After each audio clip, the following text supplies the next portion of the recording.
Welcome to Love What You Love. I'm Julie Rose.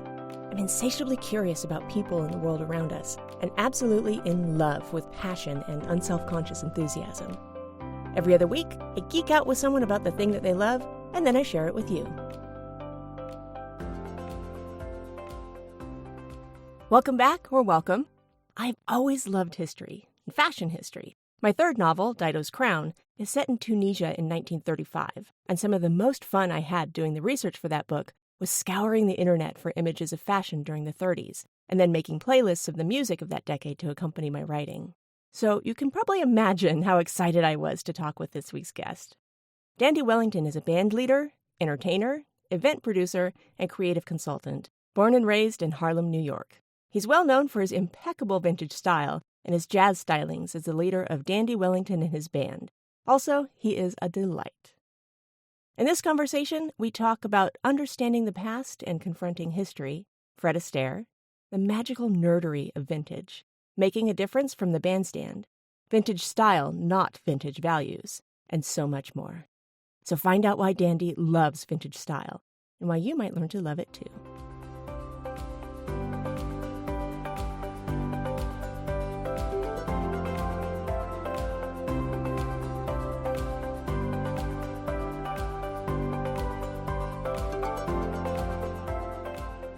Hello, Dandy. Thank you so much for joining me today. It's such a pleasure to be here. How are you? I'm great. Thank you so much. I am so excited to chat with you. You are a band leader, you are a bon vivant, you are a style influencer, and you are really well known for being a proponent of vintage style. So what is your definition of vintage style? Wow. Look at you going for the hard questions immediately. I love it. Well, vintage style is any style aesthetic that is influenced by a time that is not the time you're living in. Of course, there are many people who would think that the 80s is vintage. I don't know. I guess I can give them a pass on that. The 80s was very distinct in its style.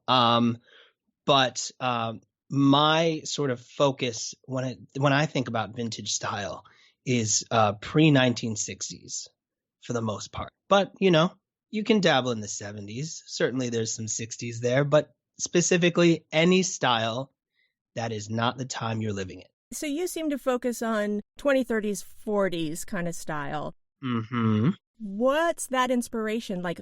And what came first for you? Was it music or was it vintage style? And how do they inform each other? That's a great question. I think that for me, vintage music, early jazz was really the first thing. In my home growing up, the soundscape was always just totally full of jazz and classical music and soul and funk and, calypso music. There was a lot of different types of music in my house. There were a lot of different types of music in my house as I grew up. And so that's really where I start to understand a time that is not the time I'm living in. That's where I start to really soak up aspects of my own culture and Black culture overall. And just cultures around the world. Music is such a powerful thing. And so that was the portal through which I started to understand early jazz, theater, and how those two sort of genres of music, those two genres of performance could be connected. And of course, the connection to them is very stark. It's very clear when you take a look at history. But of course, I didn't know that. So it was really the music first, but my family has a really wonderful connection to clothing. My grandmother was actually a seamstress, a tailor in Jamaica, and she would take these incredible garments that were in Red Book or Vogue or Marie Claire, whatever magazine, and she would recreate them for many of the expats or well-to-do Jamaicans that would come by her shop. And so that sort of appreciation and connectivity when it comes to style and fashion has always been an aspect of my life, passed down from my grandmother to my mother to me. So they really did sort of work hand in hand, interestingly enough. But I would have to say that the music, I mean, you can't say no to the music. It just gets you going. It's a beautiful portal into this world, and that's why it speaks so much to me. Did you study music growing up, and when did you get involved with doing the work that you do in terms of performing? I did study music growing up, but most of the music that I came into contact with was just through being in the home, right? Listening to jazz, but also listening to a lot of Disney. I think that there's a recording of me singing Hi Ho from from Snow White and the Seven Dwarfs. Maybe I was like 2 years old or something. Yeah, but so, music has definitely been a part of my life. But then I spent a lot of time doing theater. Musical theater was always a big aspect of my life. And I was doing plays in elementary school and going forward into high school, middle school, high school. And I ended up going to NYU for theater. So that sort of conversation between, the theatricality of the music, but then also the music itself, just appreciating it for what it is. Those things were always sort of happening together in my life. What's the Dandy Wellington bandleader origin story? Okay, so let's just, we're going to start writing the screenplay right now. Do okay, it. Cool. Yes. Well, I mean, I'm an American.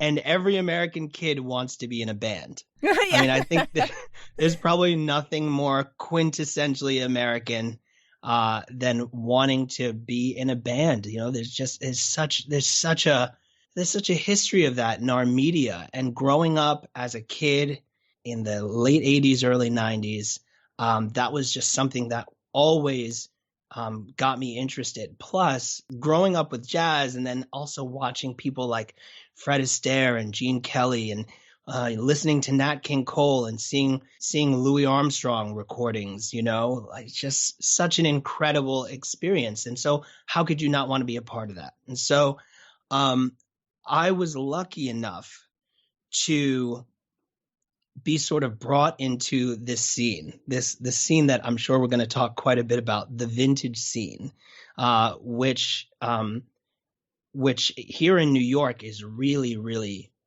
active and potent and vibrant and really, really amazing.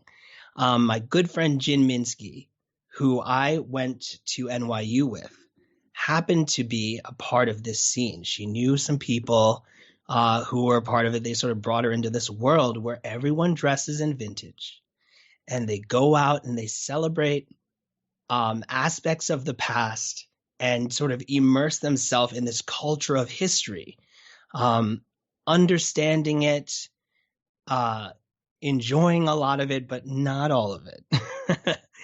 And so she introduced me to this world, and within this world were all these different performers and jazz bands. And I was a dancer for a long time, and so that's how we knew each other. She was a tap dancer, and we were part of a dance collective in college. And she happened to have this tap dance group called the Minsky Sisters, a 1920s tap dance duo, a sister act, a good old vaudeville sister act, old school. And so she reached out to me because she wanted me to help them choreograph some new numbers. And through that process, I was transported into this world where people dressed up and looked fabulous and drank great cocktails and there were bands. And so this childhood desire to start a band was rekindled. And so, it happened. There were a few different iterations, and eventually it really happened, which was interesting because before all of this, I'd spent a lot of time in nightlife, producing fashion shows, hosting nights, doing sort of celebrity table hosting things. And so that connection of this very particular kind of New York then collided with this vintage world. And so then I was able to take my love of the music, my experience with performing, but then my literacy in nightlife and leverage that into, this career of sort of playing and bringing old entertainment to new audiences, finding ways to take the past and refashion it so that we can communicate with each other in the present. Now, do you find I have so many questions, but do you find in your in your audiences that it's a kind of an all ages thing, or do you find it's mostly younger people who come to your shows? Oh, well, it's absolutely an all ages thing.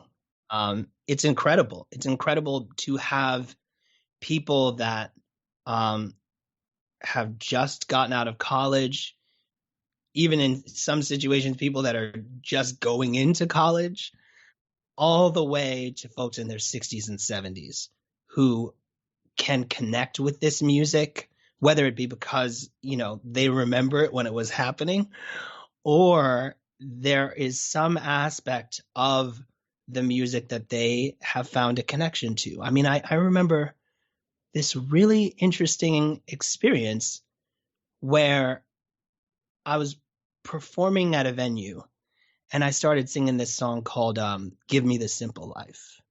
And so I'm singing it, and this little girl, like, I don't know, 8, 10 years old, was singing along with me. Oh. I was like, what are you talking about? How do you know the lyrics to this song? This song is so deep for you, but she knew it, and she just happened to know it from the animated film Meet the Robinsons. So these songs, they're not just timeless because people say so.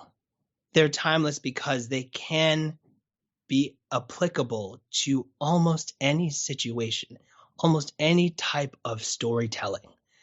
And that's the thing that I love so much about this music, is that you don't have to be super well versed in the history of jazz in order to appreciate it. You can stop by and be transported, or even you can have a song resonate with you simply because the lyrics can apply to what you're going through in your life. And I love taking that opportunity to I love taking performance as an opportunity to do that, to go, all right, we have a room full of people that may be on some first dates. Sure, I can sing Dream a Little Dream. I can sing The Way You Look Tonight. But what if I sing a song written by Fats Waller, a tune called Have a Little Dream on Me? How'd you like a mansion in Manhattan? Or a cozy cottage by the sea? How'd you like to dress in silk and satin? Maybe have a little dream on me. Come on. You're giving me chills. Come on. And it doesn't matter whether they know the song or not. If you articulate the truth of that song to them, they'll find resonance, and it'll mean something to them. Yeah. Now, do you remember the first song you performed as a band leader, and what made you choose that song? Wow. That's so interesting. I think, man, there are a few, I would have to say there are a few songs. There's a song called I Hear Music, which was recorded by Billie Holiday, but later recorded by Blossom Dearie. And so, again, this is coming from the theater. The things that attract me to songs are often the stories they tell, the images they project into people's minds. Of Of course, stylistically, there are things that really resonate with me, depending on what bands were playing or what part of the country this feel or this rhythm was coming from.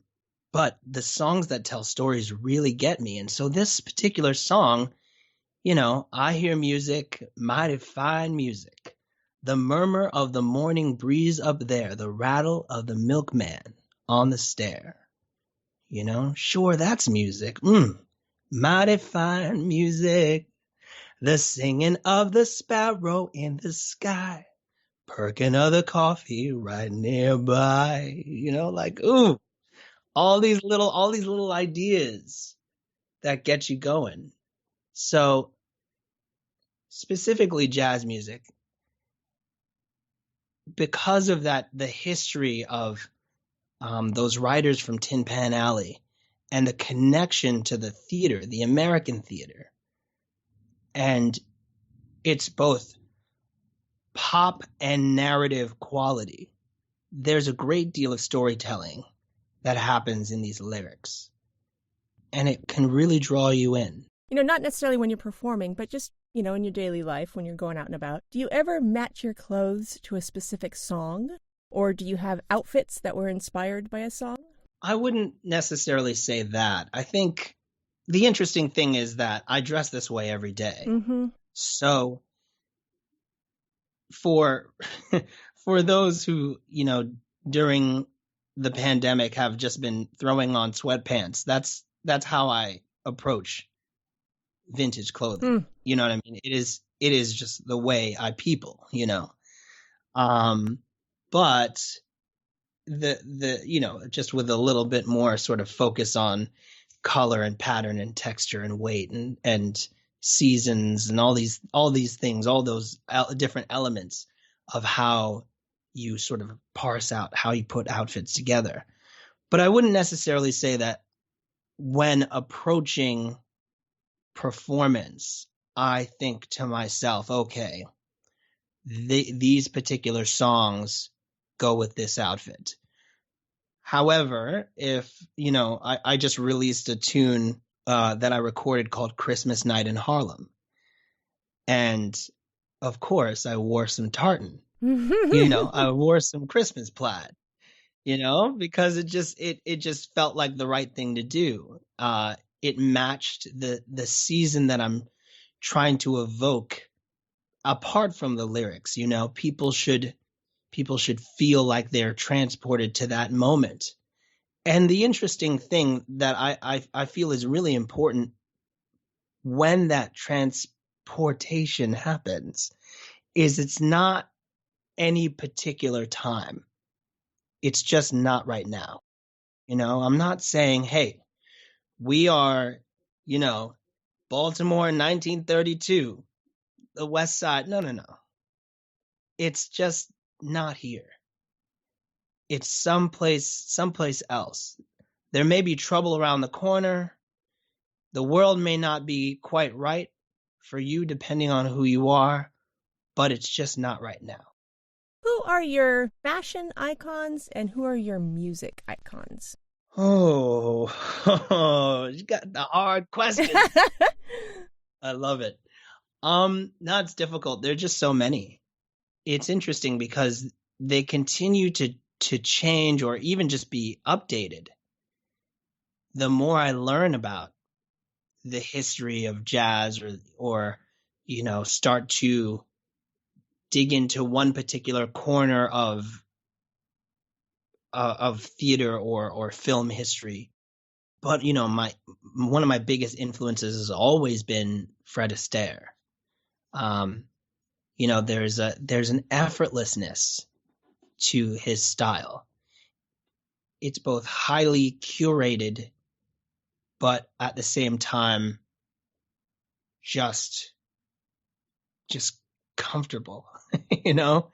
I mean, the idea of wearing, high-waisted trousers, we're talking some flannels, gray flannel trousers with a tie as a belt. And the ability to make that just seems so effortless, so debonair, so put together, but also so casual, you know? He doesn't look like he's trying. He doesn't look like he's trying. And some of that is a function of just having an appreciation for presentation. I mean, he's a man of the theater, so he understands the effect that clothing can have, not just as a dancer, but as a person moving through the world. What do you mean by the effect that of clothing can have on you as you're moving through the world? On yourself, on other people? What kind of unpack that a little? I mean, all of the above. There really is power in clothing. That's why folks love costumes so much, because costumes really do transport you. They can sort of rearrange your psyche, your posture, your perspective, and allow you to move through the world in a different way. And so, most people have the experience of costumes, but clothing does the same thing. It's almost as if you put on a suit, especially a suit that fits you and allows you to feel truly like it is yours, not somebody else's style that you're being given or forced into, but something that you chose, then you have all the power in the world. For an instant, you may realize that you're standing taller and moving differently. That's the power of clothing. Before you started wearing vintage style and after, how did you move differently through the world? I think I always moved through the world with a certain level of confidence because of my upbringing, because my mother never let me forget who I am and what I'm capable of. The lineage of people and possibilities that I come from as a Black person has been made clear to me since I was born. Through art, through music, through books, through film. It's all there. It's just been presented to me very clearly. The difference is understanding my place in all of that. And so I don't believe that I knew that in middle school or in high school or even in college. Even a few years outside of college, I may not have known that with any real certainty. But there's a great deal of importance in the foundation that you're given. There's that foundation already. It's a historical foundation. You just need to be told. You just need to be reminded. But the foundation you're presented from parents, from aunts and uncles and friends of friends, communities, that is really important. So as far as the physical movement, sure. I went through a streetwear style phase for a bit. I was at NYU where we were doing, rolling around on the floor every day and doing scene study and whatnot. And so, at that point, maybe I wasn't dressing up as much. So there might have been a bit more of a bounce in my step because my soles were rubber. Right.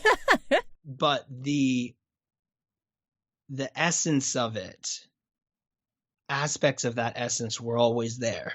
Then when I'm able to put the clothes back on. I grew up understanding those clothes, not vintage specifically, just being well dressed. That's always been a part of the community and my upbringing in particular. But then, you put those clothes back on and you add your own personality to it. Then that's when all that stuff really gels and can tap into a part of yourself that may have always been there. And for me, I know it was. Can you explain what you mean by vintage style, not vintage values? And is that kind of related to your moniker of style activist? The story behind vintage style, not vintage values is really a story that doesn't start with me. My research has led me to understand that it started in two places. Facebook groups in anticipation of the Women's March in 2016, and also a reaction within the various vintage communities to a few brands that were, let's say, not being quite considerate of the various cultures that they were maybe misrepresenting in their clothing, or rather appropriating in their clothing. To my understanding, those are the two origins.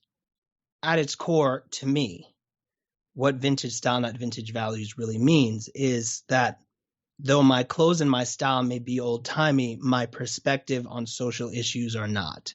It's to say that I'm against racism, against bigotry, and that I respect the bodies of the LGBTQIA community and women, that I respect the original custodians of the land that I'm living on, that I respect people of all abilities. And then at the core is that the past is maybe in my clothes, but it's just not in the way that I see the world. And do you find that there are elements of the vintage style / vintage music communities that kind of use it as an excuse to kind of just be racist jerks? I'm sure there are those communities, people that sort of see vintage as a way into their own perspectives on the world. I just don't see it that way. It's about this whole thing is about confronting our collective history, learning from it and embracing a new way. That's what it is at its core. We love the clothes, we love the style, we love old things, old music, 78 players and all kinds of things like that. Old cars, typewriters. Yeah, we love that stuff. Of course. But as we interact with those objects, as we listen to old music, as we move through the world, as we do our research and embrace the magical nerdery of vintage, we will butt up against history, the truth of it. And as people that interact with history on a daily basis, I feel it is incumbent upon us to learn from it and move forward in a way that doesn't repeat it.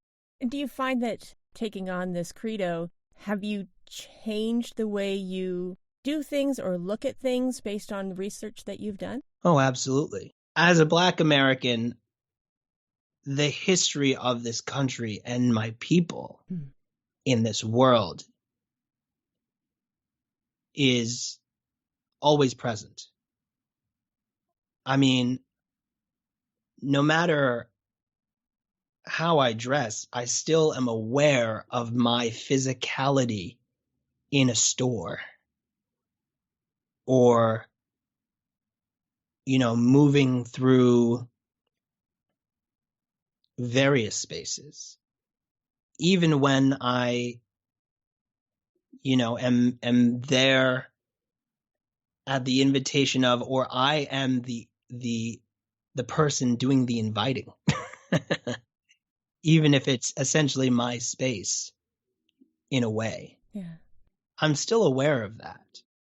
And the truth is that with every day that goes by, especially when we all collectively make an effort to learn more about the world that we live in, there are going to be things that crop up and you're like, wait, this has been here the whole time. And of course it affects the way you look at things. I mean, I love the American wing in the Metropolitan Museum of Art and many of the adjacent galleries. But when you move through the galleries where there are Dutch painters painting Dutch people from, the 1700s, 1800s. Yeah, you can look at those and say, oh, those are very beautiful clothes. And that's a beautiful painting. But the history that those people may have been a part of, likely were a part of, is still present. That doesn't mean that I don't think that the artist's work isn't good. It just means that there is something else there as well. And that's it. It's about understanding the past, not rewriting it, not changing it. No, it's there. And we should know about it. We should learn about it. It's just how we move forward. Are there particular artists or performers from the past that you kind of work to level up so people know about them more? There are so many. I mean, there's people like Tiny Parham. There's musicians that have played with many of the greats and been greats themselves. Johnny Dodds and Hazel Scott. There's just so many. And because jazz in and of itself isn't the mainstream, there are so many that are well known that still can be introduced and reintroduced to people. I mean, Fats Waller wrote over 400 songs. There were some songs that he wrote and then rewrote because he knew that the publishers wouldn't give him his due. So he came to them with 3 different versions of the same song. So the work, the incredible work of these artists, the conditions that they created in, and their music still resonates today. That in this day and age, I can be on a stage and sing a song written 100 years ago, and it can resonate with a 21-year-old, a 50-year-old, and a 70-year-old. It speaks to the legacy. This is a question I'm dying to ask you. If you put men's 1920s fashion in a ring to fight men's 1930s fashion, who would win and why is it the 30s? I love it. Nice. Who would win and why is it 30s? Look at you. Wow. No bias here. Wow. Did you just fix a fight? Is this Vegas? What's going on? Wow. Man, okay. That is tough. I think 30s would win. And I do believe 30s would win. Simply because it takes the ideas of the 20s and kicks them up a notch. How so? Think about plus 4s as an example. Sure, it's sportswear. And of course, if you're doing any number of sporting activities, you might want to wear a pair of plus 4s to be both stylish and comfortable. In the 20s, those plus 4s were on their way from breeches, right? So the silhouette is not going to be as voluminous, as, dare I say, interesting, in my opinion. But plus 4s in the 30s, they've had some time to live a little. You know what I'm saying? they're broadening out. They're the waists are even higher, and maybe the pattern choices are a little bit more interesting, and the ability of adding elements of sportswear and details in jackets and in various knits to that look, it's just so much better. The look at the lapels, look at how broad they are, how powerful they are. Incredible. Sure, in the 20s, the detachable collar game was second to none. I dare say that in the 30s, more attached collars were probably coming into vogue. People were dressing just a little bit more casual. Because, of course, the 20s style is affected by the teens. Mm-hmm. Even if all of a sudden folks are dressing a little bit more, a little bit differently, they're embracing the new silhouettes. There's still a fair amount of detachable collar madness happening, which is just it's so good. It's so magical. But for the 30s, there is that beautiful balance. As somebody who's a New Yorker, who is always about functionality and style, taking the subway, moving quick. So I think to myself that the 30s is just a beautiful sweet spot because it's not so exaggerated that it starts to get gimmicky as the 40s does in certain ways. Not entirely, in certain ways. The 30s is just the sweet spot for me. Well, I'm glad you are correct.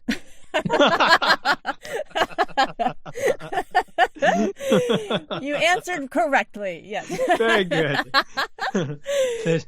Next up, the Daily Double. That's right. Exactly. So, if someone is kind of interested in maybe getting into vintage style, like how do you recommend they get started? Is it like time frame, palette, silhouette? Like how do you suggest they approach getting started? My recommendation for anyone starting a vintage wardrobe or just starting to get into vintage style is to focus on two things. What inspires them? Just core, when you look at something, you begin to nerd out a bit. So what inspires you? And what your lifestyle is now. Between those two ideas, you can start to fill in the blanks of what your vintage style future could be. Because if you're into three-piece suits from the teens, where everything is really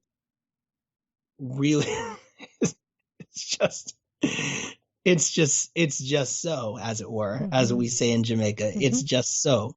And you work a job where at the end of the day, you'd rather be in sweatpants and you just don't want to deal with it. Then maybe that's not for you. I mean, the silhouettes were pretty structured and, dare I say, unforgiving. Waistcoats that were cut pretty high, detachable collars, as I've said, trousers that weren't necessarily the widest. You're dealing with a very different level of physicality. For some people, that might be great. If they're doing, a job like construction or a trades job where they're working in boots and things like that, and then they want to transition from that to something that's way more structured, and that works for them, great. But they have to know that. They have to understand the balance between their lifestyle and their inspiration. And then the third step is to take a look at your existing wardrobe.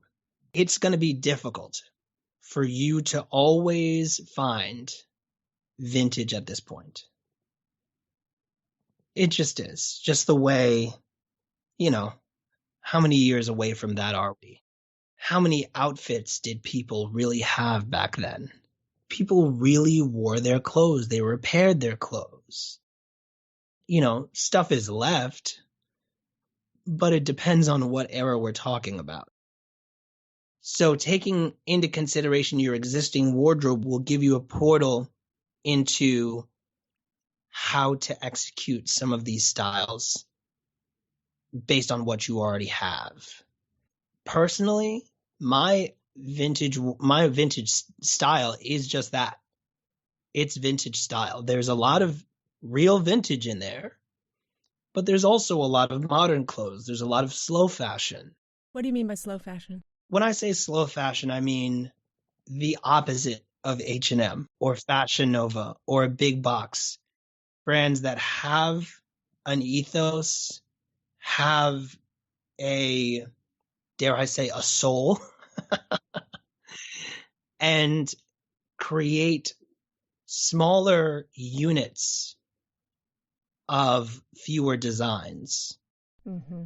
So if someone, they're not sure what their inspiration is, or maybe they have an inspiration, but they, and they're looking at their closet and they're like, oh, I don't know where to start. So, I mean, your channel is obviously a good place, but what other kind of resources could people use to get started? I think a wonderful place for inspiration is historical documents. So if, whether they be apparel arts, illustrations, or old films, old Sears magazines, things like that, all stuff that you can find on the internet. But of course, Instagram is an incredible place to see how people of all walks of life, from all over the world, all different sizes, all different genders, how they execute different types of vintage style.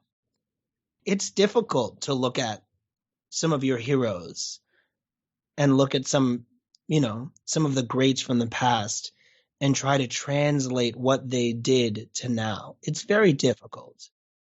But using that as inspiration, not a template, can help. Looking at what other people are doing and using what they do as inspiration, not a template. Ideas, influence, not imitation, can help. Because at the end of the day, you have to apply it to your life. You have to apply it to yourself. And don't get overwhelmed when you get started. Don't get overwhelmed. You have to be patient. You're not going to have a whole new wardrobe in a week. Hardly. Unless you have the budget for it, which I'm telling you, you probably don't. It's just like, I don't have the budget for it. At the core of all of this, it's personal style. To categorize it, sure, we'll call it vintage style. And I agree with that. But at the core, it is personal style. It's how your personality, your existing wardrobe, which is an extension of your personality. You did choose that thing from H&M, not because everyone else was wearing it, but because you liked it. That's valid. That's fine. And your inspiration, the things that really bring a passion, the things you nerd out about, bringing all those things together, it becomes personal style. How you interpret it is personal style. Building personal style takes time. You got to be patient. You know, it took me a long time to feel like I even had it close to right. I know I have so much to build on, or so much to build. You know, I hardly have any suits, to be honest. Really? Yes. That's the interesting thing, is I sort of went at this backwards. Because I spent so much time in nightlife, there was a little bit of that club kid energy. There was a little bit of that, you know, there was a little bit of streetwear in there. There were all kinds of things. But then having worn classic dress and, you know, classic menswear early on in my life for a long, long time, those elements still existed in my wardrobe. So all these things were coming together. And as I started to adjust and learn vintage, you know, at that point in New York, there were a lot of thrift stores. There are some, but not necessarily that many. You know, it took time, and it was pieces. It was about putting together all of these different pieces to create a look. Not just out of necessity on some level, because, you know, finding vintage suits was difficult, but also, you know, there was a little bit of pride in there about that, because yes, it is easy to put on a suit. Once you have a great fitting suit, amazing. Now all we have to worry about is a shirt, a tie, socks, shoes, and a hat. Is that all? Yeah, just those things. And a pocket square. Right. If that's your style, you know. For some people, they can put on a shirt and they'll be fine. Yeah, so it takes time. It takes time and it does patience. take time. Yeah. So kind of a final question here is, what has been the most surprising thing that you've learned or experienced since getting into vintage style and being a performer, being a band leader? The most surprising thing and reassuring thing that I've learned is the vastness of the community. When it comes to vintage, the style, appreciation of things from the past, the community is truly vast. There are people in LA, there are people in Vancouver, in Japan, in Australia, in Brazil, in Kenya, everywhere, that are into vintage, classic dress, appreciating the past, understanding it, finding their way to navigate it in the present. There's so many different types of people doing this. Though we may not ever meet each other, we still appreciate each other. We love what we love. Hey. Yay! Woo! Pew pew! Well done. Checks in the mail. There you go. Great. Oh my gosh. Dandy, this has been an absolute joy. Thank you so much for taking so much time to chat with me. This has been such a pleasure. I appreciate you taking the time. I appreciate you promoting love, because at the core, that's what we need. Amen.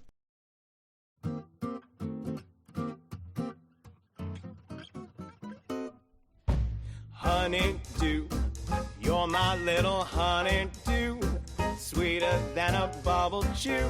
Skies are blue when I'm near you. That's a bit from Honeydew, from the album Harlem Rhythm by Dandy Wellington and his band. You can find Dandy on Instagram at Dandy Wellington, on Facebook at DWBand, and at dandywellington.com.